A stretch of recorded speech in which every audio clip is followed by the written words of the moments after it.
In this lesson, we are going to talk about the fundamental concepts of probability and how to make their calculations.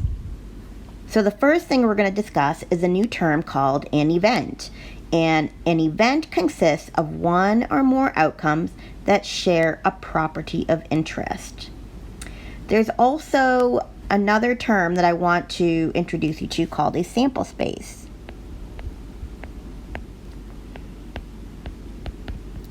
And a sample space is when you list all the possible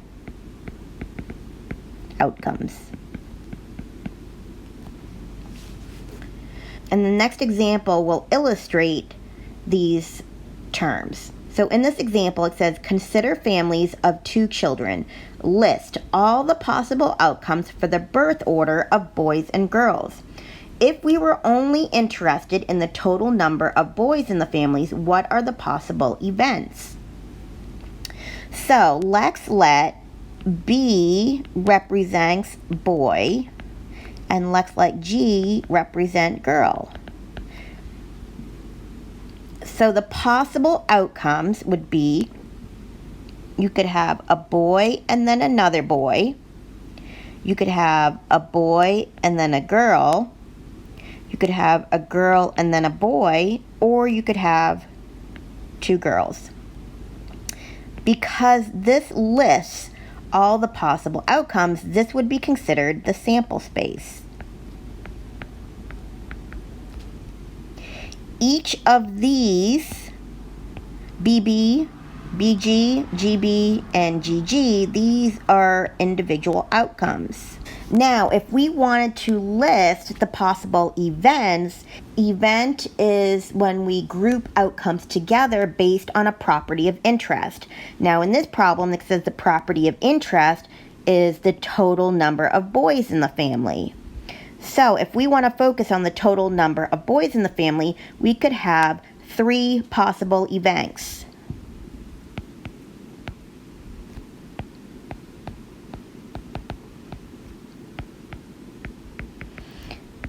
The first possible event would be you have 2 boys, because we're focused on the number of boys. This is the property of interest.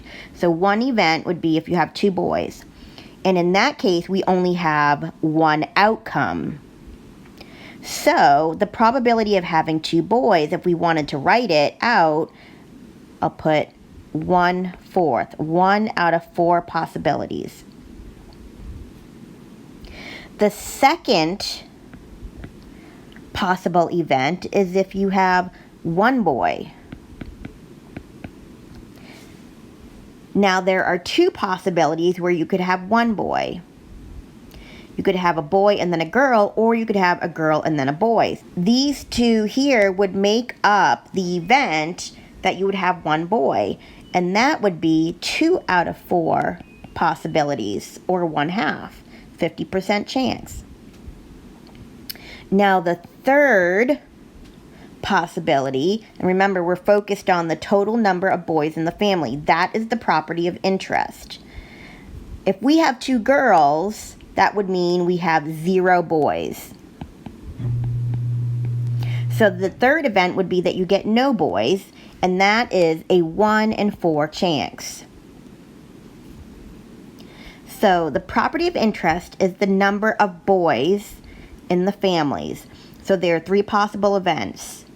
There are 4 different outcomes, because you could have boy, boy, boy, girl, girl, boy, girl, girl. When we list all the possible outcomes together, that is called the sample space. Now, there are 3 approaches to finding probability. There's theoretical probability, that's this one here. Then there's relative frequency probability, and then there's subjective probability. The theoretical probability is based on the assumption that all outcomes are equally likely, and you would divide the number of ways an event can happen by the total number of possible outcomes. So, the key words here are the outcomes are equally likely. So, for example, if we were talking about flipping a coin, getting heads versus tails is equally likely. So if I want to find out the probability of getting, when I flip a coin, of getting heads, I would take the number of outcomes, which would be 1. I would get heads out of the total possible outcomes, which would be 2, and I would get 1/2. So there would be a 1/2 chance that I would get a head. So this is theoretical probability. Relative frequency probability is based on observations or experiments, and you use the relative frequency of the event of interest. So, for example, when the meteorologist predicts that there is a 20% chance of rain, he calculated that based on past events. So if he looked back at the last 100 times that the weather conditions were exactly as they are today, and 20 of those 100 times it rained, then he would say today has a 20% chance of rain, because he's looking at the relative frequency of past events, experiments, and observations. So that is a perfect example of a relative frequency probability, is the weather. A subjective probability is an estimate based on experience and intuition. So let's walk through this example. Identify the method that resulted in the following statements. I am 100% certain that you'll be happy with this car. This would be an example of subjective probability. This isn't based on relative frequency. This isn't based on events that are equally likely. This is based on experience and intuition. So the car salesman says, in the past, everybody has been super happy with this car. So I'm 100% sure that you're going to be happy with this car.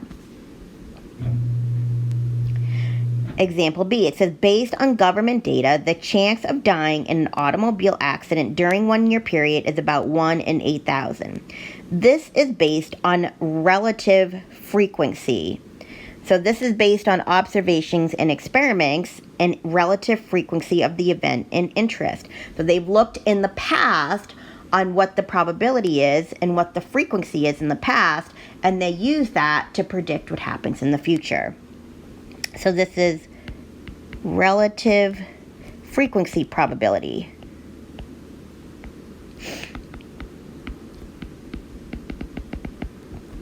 Okay, the last example says the probability of rolling a 7 with a 12-sided die is 1 in 12.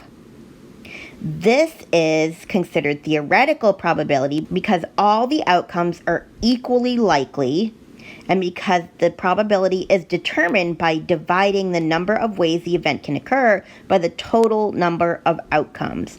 So 12 is the total possible number of outcomes, and one event out of those 12 is the event of interest. So that's rolling a 7. One number out of 12, which is rolling a 7, is our event of interest. So we would take 1 over 12. So this is definitely theoretical probability.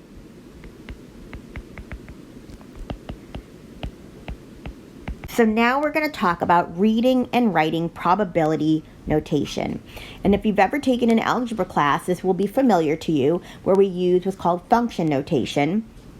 And we would say P of A is equal to, for example, I'm just making up a number here, 0.3. Now, this is function notation. Whatever is inside the parentheses represents our event. So this would be event A. P is the name of our function, and we use P for probability, but it can be called anything.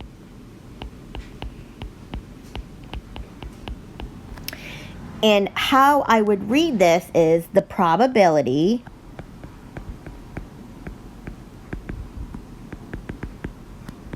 of event A occurring is 0.3. Now, I can also write that as a fraction or a percent, so I'll put in parentheses, I can also write it as 30% or 3/10. But this, whatever's inside the parentheses, is your event that you're trying to find the probability of. And it doesn't have to be labeled as A. It could be labeled as B. It could be labeled as, inside it could say boy for the probability of getting a boy. It could be anything in there. But whatever's inside those parentheses is the event in interest. Now, keep in mind, this is important, when we're talking about the probability in decimal form, the probability will always be between 0 and 1. So if the probability is 0, that means there's no chance that it's going to happen. And if the probability is 1, that means it's for sure going to happen. And that's in decimal form. If you write it in percent form, it would be a 0% chance or a 100% chance. And then, of course, you have all the values in between. The closer you are to 1, the more probable the event will happen. The closer to 0, the less likely the event will happen. So keep in mind that there's different ways to write probabilities. It could be fractions, decimals, or percent. So pay attention to how it's written so that you can interpret it correctly. Okay, so we're going to go and do this next example. Find the probability of exactly one head when you toss 2 coins. So when you toss 2 coins, you could get tails and tails. You could get tails, then heads. You could get heads, then tails. Or you could get heads and then heads again. This is our sample space. It's a list of all the possible outcomes. Now, if we wanted to find the probability of getting one head using probability notation, we would write, find the probability of one head. So, getting one head, there's a 2 in 4 chance of that happening. So I would write the probability of one head is equal to 2 out of 4, or we could write it as 1/2, or we can write it as 0.5, or we can write it as 50%. It just depends on what your preference is, or if the directions tell you to write it a specific way, you make sure you do that. Part B says getting a 3 when you roll a 6-sided die. So we're going to write the probability of getting a 3. So the possible outcomes when you roll a 6-sided dice is 1, 2, 3, 4, 5, or 6. There's our sample space. It's a list of all the possible outcomes. So the chance of rolling a 3 would be 1 out of 6. So I would write the probability of getting a 3. So I would write P of 3. 3 would be inside the parentheses because that's my event of interest. And I would set it equal to my actual probability. And of course, I can put it in decimal or percent form if I want, but I'll just leave it as 1/6. The next example. Consider the 52 playing cards in a standard deck. There are 4 suits known as hearts, spades, diamonds, and clubs. Each suit has cards for the numbers 2 through 10, plus a jack, queen, king, and ace for a total of 13 cards in each suit. Notice that the hearts and diamonds are red, while the spades and clubs are black. Now, for those of you who are not familiar with the standard deck of cards, I have actually posted a picture of all the possible cards you could have in Canvas under Chapter 7. So if you're not familiar with the deck of cards, it might be good for you to print out that picture and use it while you're working on probabilities involving the standard deck of cards. So Part A says, if you draw one card from random from a standard deck, what is the probability that it will be a spade? So when we write our probability notation, I'm going to write probability of finding a spade is going to be equal to, and then I'm going to write my probability. Since there are 13 spades in a standard playing deck, and there are a total of 52 cards in the standard playing deck, I'm going to write that the probability is 13 out of 52 because there are 13 spades out of 52 possible cards. So this is an example of the theoretical probability because I have an equally likely chance of picking any one of those cards. So I'm dividing the number of ways the event can happen, meaning picking a spade, and I'm going to divide it by the number of possible outcomes. Part B, what is the probability that you will get a black card? So I'm going to put, using my notation, I'm going to write probability of getting a black card. Well, there's 2 suits that are black. That's spades and clubs. And each suit has 13 cards. So if I have 13 spades that are black and 13 clubs that are black, that gives me a total of 26 possible black cards. And out of the total number of cards would be 52. Now I can reduce that to get 1/2. So there's a 50% chance that I'll get a black card. Part C, what is the probability of getting a red ace? So I'm going to write my probability notation. Probability of a red ace. There are 4 aces in the deck. 2 are red and 2 are black. So there are 2 red aces out of a possible 52 cards. Now when I reduce that, I can get 1 out of 26. So my chances of picking a red ace is 1 out of 26.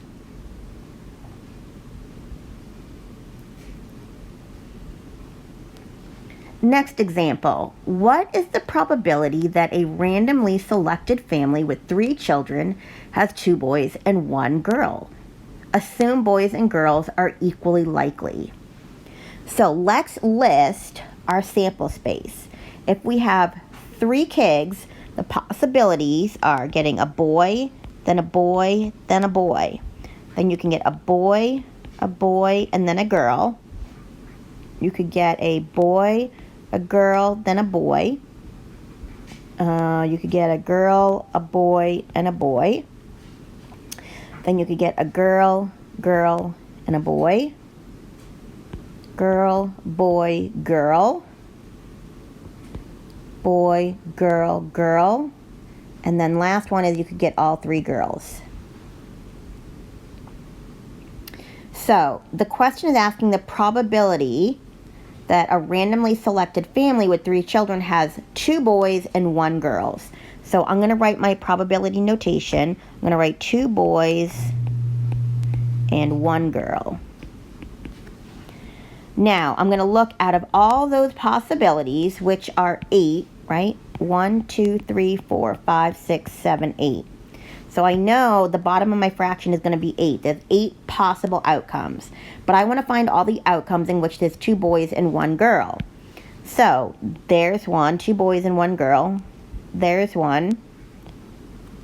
There's 1. And it looks like that's it. So there's a 3 in 8 chance that I would pick a family that has 2 boys and 1 girl. Next example says you select a person at random from a large conference group. What is the probability that the person has a birthday in July? Assume 365 days in a year and that births are equally likely to occur on any day of the year. So if we're assuming that the births are equally likely, this is going to be theoretical probability where we take the total number of possible birthdays in the bottom, and then on the top we would list the possible events, the number of possible events that would happen. So I'm going to write my probability notation and write the probability of a July birthday. Well, since there's 31 days in July and we're assuming 365 days in the year, we're not going to worry about that 1 quarter for leap year. There's 31 out of 365 possible days that you could get July. So the chances are 31 out of 365. Okay, next we're going to talk about the multiplication principle. And the multiplication principle is used when you're trying to count the total number of possible outcomes. We need to know the total possible outcomes because typically when we find a probability, a lot of times we're taking the total possibilities for the events that we're interested in, and we want to divide by the total number of possible outcomes. And sometimes that set is small. For example, when we talked about flipping a coin, there are only 2 possible outcomes. You could have a heads or a tails. So sometimes you don't really need any rules for counting, but sometimes when you have a lot going on and the set is large, you need a way to figure out how to count all of those possible outcomes. So if you have m possible outcomes for one process,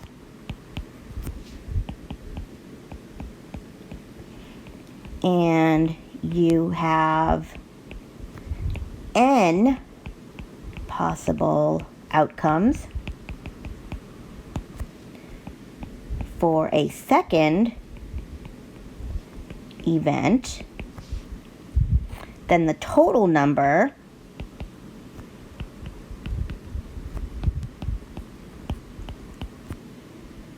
of outcomes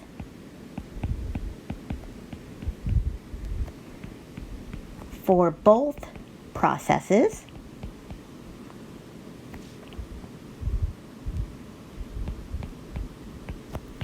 is m times n. And if you had a third process, you multiply it by that total number of outcomes for the next process. So an example of this, which we actually just did, let me scroll back up. We wrote this out by hand when we did boy, boy, boy, boy, boy, girl, etc. And we wrote out all those possibilities. But if you think about it, we could use the multiplication rule and say, well, for the first baby, you could have 2 choices, a boy or a girl. For the second baby, you could have 2 choices, a boy or a girl. And for the third baby, you could have 2 choices, a boy or a girl. When you multiply those together, you get 2 times 2 times 2, which is 8. So you have 8 possible outcomes, which is what we determined here when we wrote it out individually. So this is a way to make sure you have all the possible outcomes. So now back to this example. It says how many outcomes are possible when you roll 2 dice? Well, for the first dice, I would have 6 possible outcomes. For the second roll, I would have 6 possible outcomes. And when I multiply them together, I would have 36 total possible outcomes.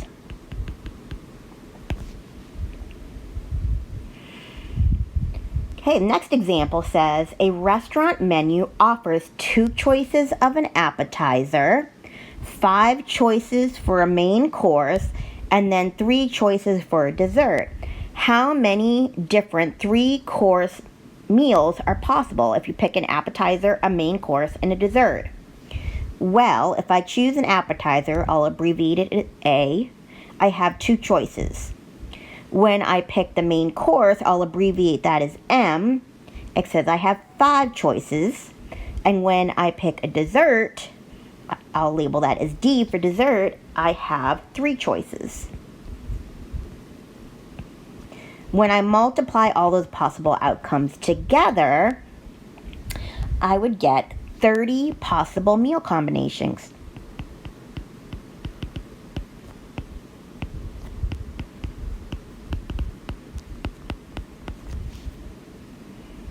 Okay, next example. It says a college offers 12 natural science classes, 15 social science classes, 10 English classes, and 8 fine arts classes. You must take 1 class from each category to meet your core requirements. How many possible ways are there to meet the core requirements? So, if we have, for natural science, we have 12 classes. For social science, we have 15 classes.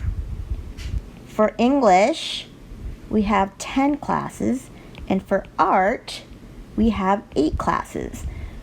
I'm going to multiply them together, and I get 14,400 possible class schedules.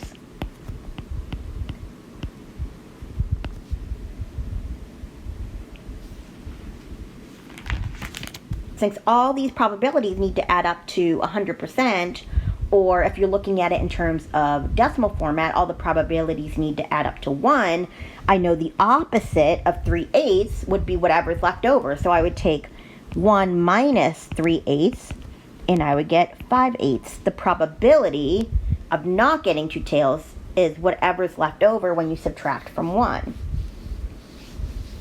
Another way that you might see this, and it's just notation, if you have the probability of an event A happening, a notation that you might see that discusses the complement, or the event doesn't happen, you could say, you might see this, the probability of A, and then in where you normally would see an exponent, you have a little c, that stands for the complement of A,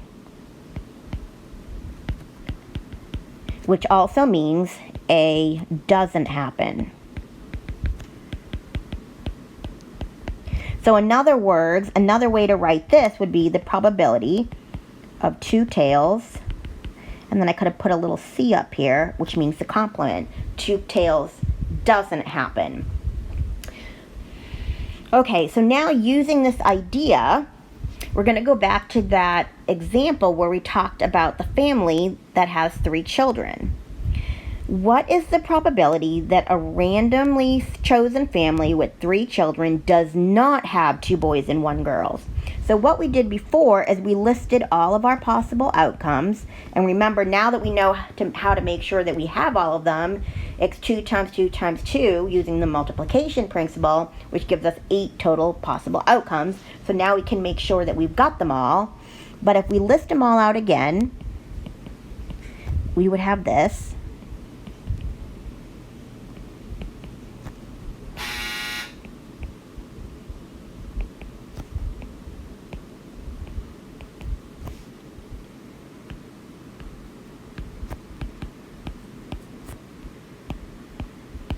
And before, what we did is we just counted the number of outcomes that would happen if we got 2 boys and a girl. So the probability of getting 2 boys and 1 girl was 3/8, because that was this one here, and this one here, 2 boys and 1 girl. But now if I want to figure out the probability of not getting 2 boys and 1 girl, I want to find the opposite of that. So I'm going to take 1 minus the probability of 2 boys and 1 girl. So I'm going to do 1 minus 3/8, and that's going to give me 5/8. So the probability of not having 2 boys and 1 girl is 5/8, and we can count it now. This is not 2 boys and 1 girl, so that's going to be counted in there. This is not having 2 boys and 1 girl. This is not having 2 boys and 1 girl. This one is not, and so is this one. So I count 5 out of 8. So instead of having to actually count all of them, you can use this trick where you subtract from 1. So the last topic I want to go over with you in this section is talking about probability distributions. And when you make a probability distribution, it represents all the probabilities of all possible events and interest. And basically, usually what that is just making a table of all the different possibilities with their probabilities. So in this example, it says make a probability distribution for the sum of the dice. So this is our event and interest when we add the dice, when we roll 2 fair dice. What is the most probable sum? So what we're going to do, since our event of interest is adding up the dice when we roll 2, our possible sums, if you look, If we roll a 1 and a 1, that would be the smallest sum, which would be 2. The highest sum would be if we roll a 6 and a 6, which would be 12. And then we have everything in between. So I would have a 2, a 3, a 4, a 5, 6, 7, 8, 9, 10, 11, 12. So this lists all of our possible outcomes for that event and interest when we're talking about the sum when we roll 2 dice. So when we create our probability distribution, what we want to do is list all the probabilities with all the possible outcomes. So for each of these sums, I have to list the probability. So what is the probability of getting a sum of 2? Well, the only way that I could get a sum of 2 when I roll 2 dice, if I get a 1 and a 1. So that is 1 out of 36 possibilities. So my probability would be 1 over 36.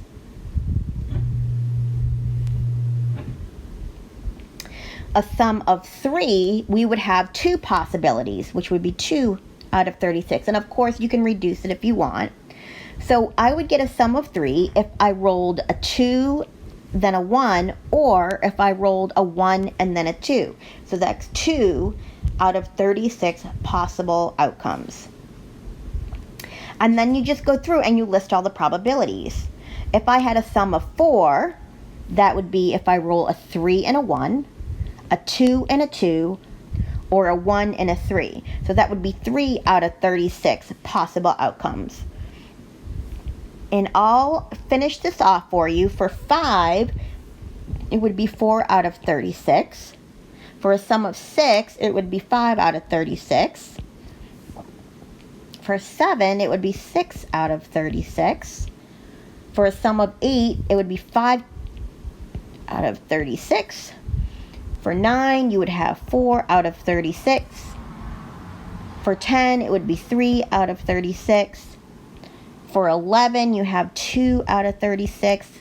And for 12, again, you would only have one possibility out of 36 where you would roll a 6 and a 6. So this is our probability distribution. It's just making a table with all the possible outcomes for that event and list all their corresponding probabilities. Okay, now we're going to look at some more terminology. We're going to use A as the set 1, 2, 3, 4, and we're going to use B as the set 4, 5, 6, 7, 8. So when we are trying to find the probability of an event A or B happening, we need to find these outcomes. What are the outcomes if A or B happens? So in order for you to satisfy an or statement, A could happen, B could happen, or A and B could happen together, but at least one of these needs to happen. So in the case where we have A is 1, 2, 3, 4, 5, and B is 4, 5, 6, 7, 8, the outcome of A or B would look like this. It could be 1, 2, 3, 4, 5, 6, 7, or 8. So this is A, this is B. So any of those would satisfy A or B. And then what you would do is you would use those outcomes to find your probability for A or B. And then also notice that I didn't list 4 or 5 twice. I don't want to count it more than once if there's any kind of overlap. Now for an event that is an and statement, so if I was looking for the probability of A and B happening, and I needed to find the outcome for A and B, if I want to satisfy an and statement, it has to be something that satisfies both A and B together at the same time. So in this case, remember what we're using for our sets for A and B. A is 1, 2, 3, 4, 5, and B is 4, 5, 6, 7, 8. In order for it to satisfy both A and B, that would only be the numbers 4 and 5. Those are the only numbers that are in the set A and B together at the same time. So your outcomes for A and B would only be 4 and 5. And then you would use those outcomes to find your probability for A and B. Okay, now for the complement, we already kind of talked about that when we talked about something not happening, but another way to say that is the complement of an event. And so if I said I want to find the probability of not A, that's the complement. I want to find the opposite of A happening. So one way we could write that, and we already talked about it briefly, is the probability of A, and then up where you normally would have your exponent, you have a little C that stands for complement. But another way that you can write that, so I'll write also notation, you could see this as well. So this would read as A prime. So these are all ways of saying the same thing, the complement. So for example, if I let A be the event that my son buys a red car, and I said the probability of my son buying a red car is, like, say, I'm just making up a number here, 0.6, so 60%. If I wanted to find the probability of him not buying a red car, that would be the probability of A prime, which could also be written as a complement. That would be 0.4, because if there's a 60% chance he's going to buy a red car, and there's 40% chance that he is not going to buy a red car. So this is additionally another way that you can write the complement, is with a prime. Okay, and one more thing before we go into some more examples is what's called conditional probability. Now, when you see conditional probability, it's just fancy notation for saying that we are going to make an additional assumption. So when we write our probability notation, and we would read it like this: the probability of event A given or assuming that we already have event B.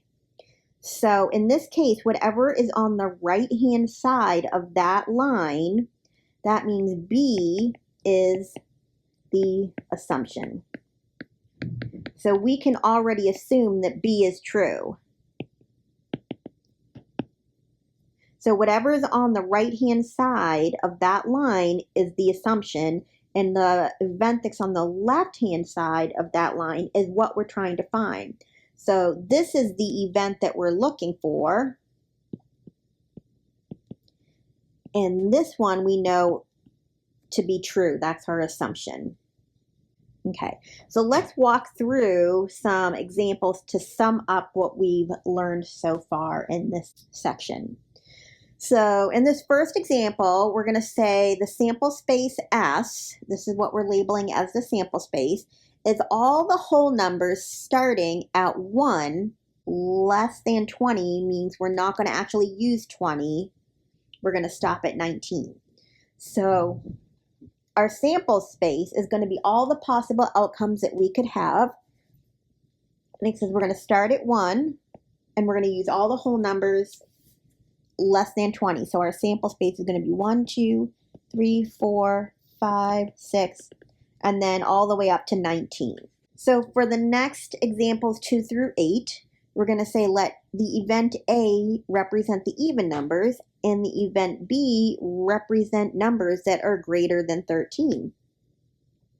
So that means that A is going to be all the even numbers from our sample space. So our sample space above with all the whole numbers from 1 to 19.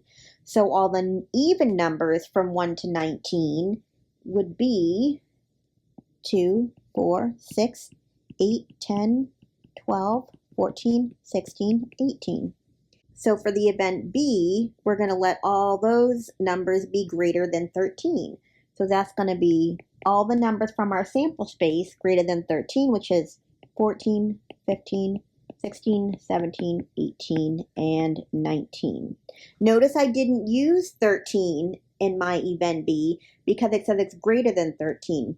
In order to say that we could use 13 in there, it would have to say greater than or equal to 13, or including 13, or something along those lines. Okay, now we want to find the probability of the event A happening. So that would mean, what's the probability of picking an even number out of my sample space? Well, in that sample space, we have 19 numbers. And in my event A, I have a total of 9 numbers. There are 9 even numbers. So my probability for event A happening is 9 out of 19. What's the probability of B happening? Well, my event B has 6 numbers, so the chances are of picking one of those 6 numbers out of the total would be 6 out of 19. Now, if I want to find the event that A and B happen, that would mean the numbers that are both in the set A and B. Where do they overlap? What do they have in common? In this case, the only thing that they have in common is 14, 16, and 18. In both the set A and B, those numbers are present. So if I want to satisfy A and B, that set would have to be 14, 16, 18. Now to find A or B, that means any of those could work. Anything from set A or from set B would work, but you wouldn't include the repeats. So it would be 2, 4, 6, 8, 10, 12, 14, 16, 18, and then these are all in the set A, but then we also have to include the items from set B, which would be 15, 17, and 19. So these are from B, and then when we combine them all together without the repeats, any of those numbers would satisfy A or B. Now, if I want to find the probability of A and B happening, the total sample space has 19 values in there. So if I want A and B to happen, that's 3 possibilities. That's the 14, 16, and 18. 3 possibilities out of 19. So my probability would be 3 out of 19. Now, if I want A or B to happen, if I count the number of possibilities from the event A or B happening, that would give me 2, 3, 4, 5, 6, 7, 8, 9, 10, 11, 12 out of a possible 19. So that's my probability for A or B happening. Now for A prime, this is the complement, so this means not A. So we're looking at numbers in the sample space that don't belong to A. It's the opposite of A. So those are the odd numbers. So that would be 1, 3, 5, 7, 9, 13, 15, 17, and 19.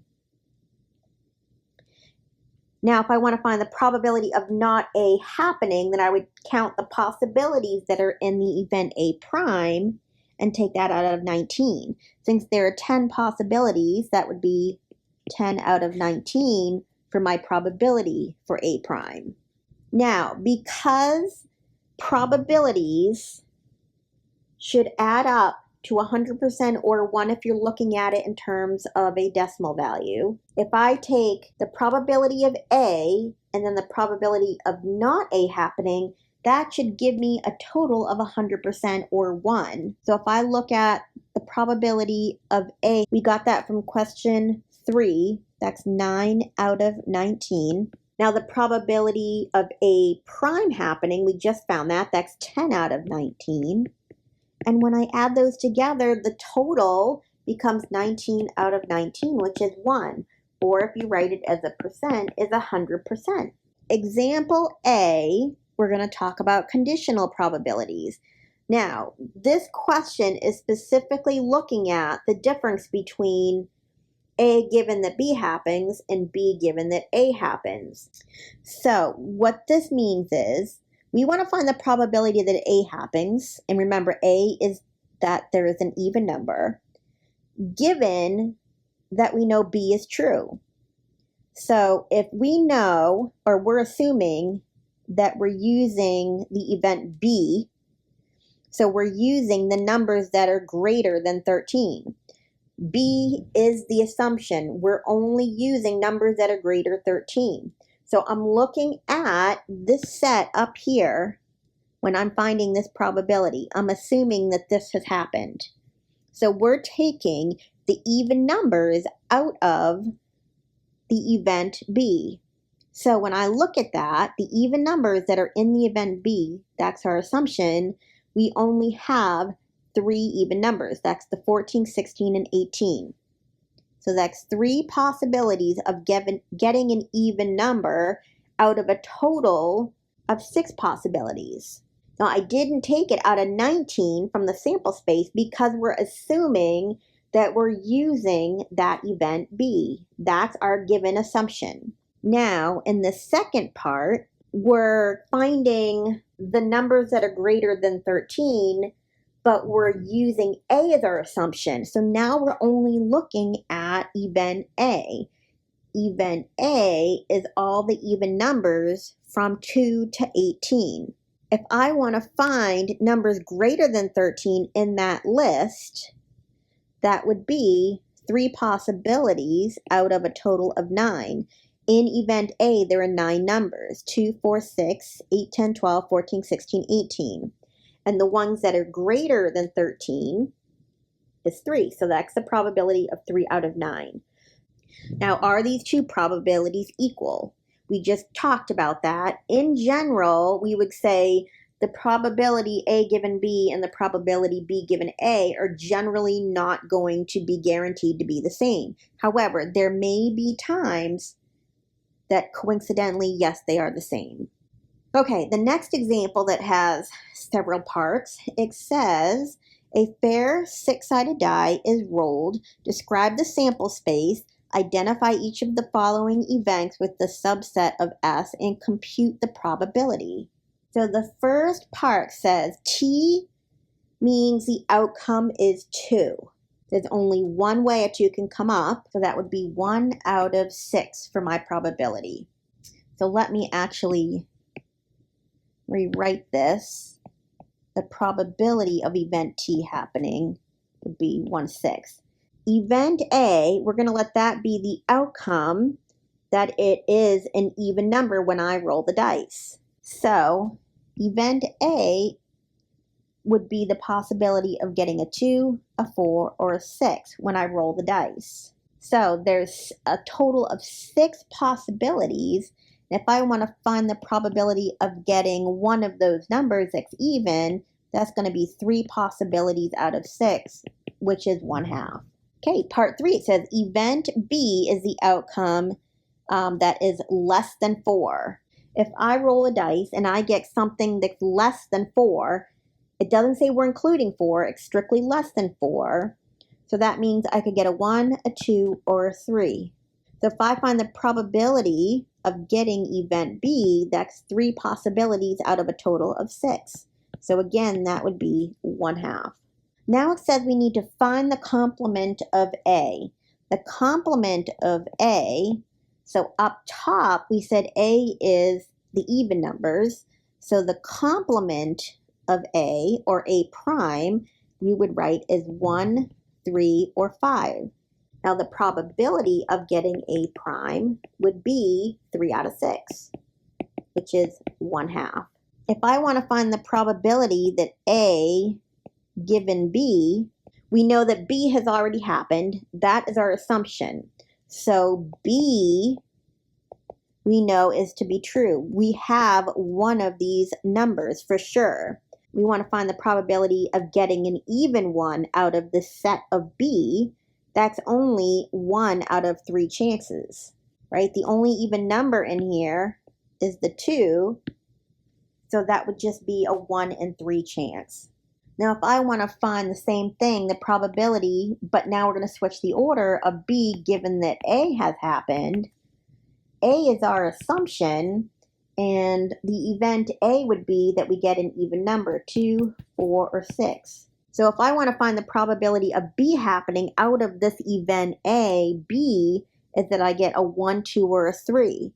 The only possibility of me getting a 1, 2, or 3 out of a 2, 4, or 6, it's only a 1 in 3rd chance. Now we want to find the probability of A and B happening.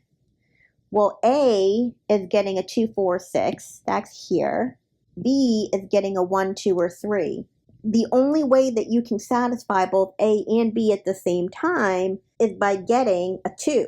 The only number that's in both of those sets at the same time is a 2. So you only have 1 in 6 chances of satisfying both A and B at the same time. Now, if I want to satisfy A or B, if I look at all those possibilities, not including the repeats, I could get a 1, 2, 3, 4, or 6. So that's 5 chances out of 6 that I would get something that was in set A or set B when I rolled the dice. Now I'm looking for A or B prime. Well, B prime, let's write that down over here. B prime is the set 4, 5, and 6. So out of the sample space, we have the numbers 1, 2, 3, 4, 5, 6. Those are the possibilities that we could get when we roll a dice. So now if I want to find the opposite of B, the complement of B, B is 1, 2, 3, whatever's left over, which would be 4, 5, 6, that's my B prime. So if I want to satisfy both A or B prime, that would be 2, 4, 5, or 6. That would be 4 chances out of 6, which we could write it as 2/3.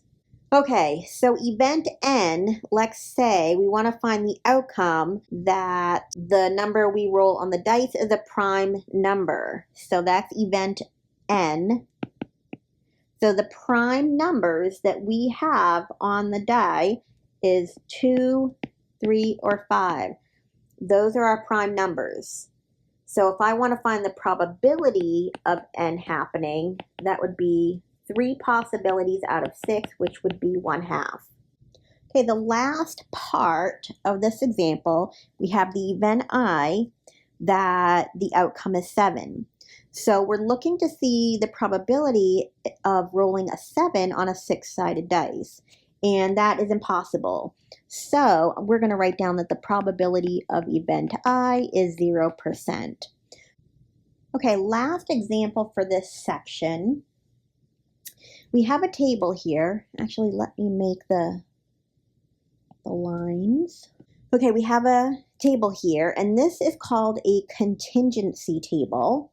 We use this to find probabilities. So we have right-handed males, left-handed males, right-handed and left-handed females. Sometimes these columns and rows are totaled for us, and other times they're not. In this case, it is not, so I'm going to go ahead and add these. So if I look across at the males, let me write this, totals here, totals here. If I come across, that gives me a total of 52 males. And then if I look across at the total of females, that would be 48. Now, if I look down the column, and I look at the total of right-handed people, that would be 87. And if I look at the total of left-handed people, that would be a total of 13. So then if I add the total row and the total column, that should give me the same amount, which is a total of 100 people altogether in this table. So we have, when I read this table, this tells me I have 43 males that are right-handed, 9 males that are left-handed, 44 right-handed females, and 4 left-handed females. And that gives us a total in the whole group of 100. Okay, so now we can use this to find our probabilities. If I wanted to find the probability of choosing a male out of those 100 people, there are 52 males out of 100, so I would write it as 52 over 100, or I could write it as 0.52 as a decimal. If I wanted to do the same thing for the females, I want to find the probability of choosing a female. That would be 48 out of the total 100 people, which would be 0.48. Now, if I wanted to find the probability of picking a right-handed person out of the total 100, that would be 87 possibilities out of 100, which is 0.87. Same thing for left-handed people. The probability of picking a left-handed person would be 13 out of 100, which would be 0.13. Now, if I want to find the probability that a person that I pick out of this group is male and right-handed, it's got to satisfy both the fact that the person is a man and right-handed. So if I come up here, I can find right-handed men. This group right here is a male and is right-handed. So that would be 43 out of 100 people. And we can write that as 0.43. I could do the same thing with females and left-handed. I want to find the probability of picking someone that is female and left-handed. It's got to satisfy both of those conditions. So that would be this right here, which is 4 people. So that would be 4 out of 100, which would be 0.04. I want to now, for part G, find the probability of picking someone that is male or female. The probability of that happening, because I want to satisfy one or the other, is 100 out of 100. That's 100% chance that I would pick a male or a female. Now I want to find the probability of picking someone that is male or right-handed. So if I find someone that is male, that would be a total of 52 out of 100. So let me write that down. But if I pick someone that's right-handed, that could also be this group here. That could be 87 out of that 100. But if you notice, I picked one particular group twice. I counted all of these people that are right-handed, and then I picked all of these people that are males. So that group of 43, I just counted twice when I was adding up all my possibilities. I don't want to count anybody twice. Remember, with the or statements, we don't want to count that overlap. We only want to pick the unique people. So I have to subtract off. So I have to subtract off the people that I counted twice. Okay, so I have 52 out of 100 plus 87 out of 100, and I'm going to subtract 43 out of 100. That is going to give me 96 out of 100, which would be 0.96. Now I want to do the same exact thing for this next part. I want to find females or people that are left-handed. So when I count these, I'm going to end up counting a group twice. Let me pick a different color here. I'll pick this blue. So here's all my females. That would be 48 total out of 100. Then I want to add all the people that are left-handed. That's the 13 out of 100. But I counted this group of 4 twice, and I don't want to do that. So I'm going to take 48 out of 100, that's for being female, plus, then it was 13 out of 100 for being left-handed, but I counted that group of 4 twice. So I don't want to do that, so I'm going to subtract off 4 out of 100. And then when I do that, I'm going to get 57 out of 100, which can be written as 0.57. All right, now the probability for this next part, the probability of finding the complement of being male. Well, the complement of being male would be being female. So that would be 48 out of 100, which is 0.48. Now we have this new notation here, the conditional probabilities, where that second event that's on the right-hand side of that line is a given, that we're already making that assumption. So for part K in this problem, we need to find the probability of picking a right-handed person knowing that we're picking it out of the male group. This is that they're male. So if I come up here and I look at the people that are male, that would be a total of 52. Now, if I want to look at the people that are right-handed out of the 52 that are males, because we're making that assumption, that would be 43 out of 52. And then when we put that as a decimal, if you want to put it as a decimal, we would round it to 0.8269. Okay, now for the next probability, I want to find the probability of being a female given that the person is left-handed. So we're assuming that we're finding females out of the group that are left-handed. So if I find all the left-handed people here, that's 13. There's 13 left-handed people. If I want to see what the probability of getting a female out of that group, that would be 4 out of 13. So this probability would be 4 out of 13. And if we put that as a decimal, would be 0.3077. Okay, last probability that we're finding, we want to find the probability that a person is left-handed given that we're picking it out of the females. We know that this person is female, that's a given, and then we want to find the probability of that person being left-handed. So coming up here, we want to find all the females. The females, there's 48 of them.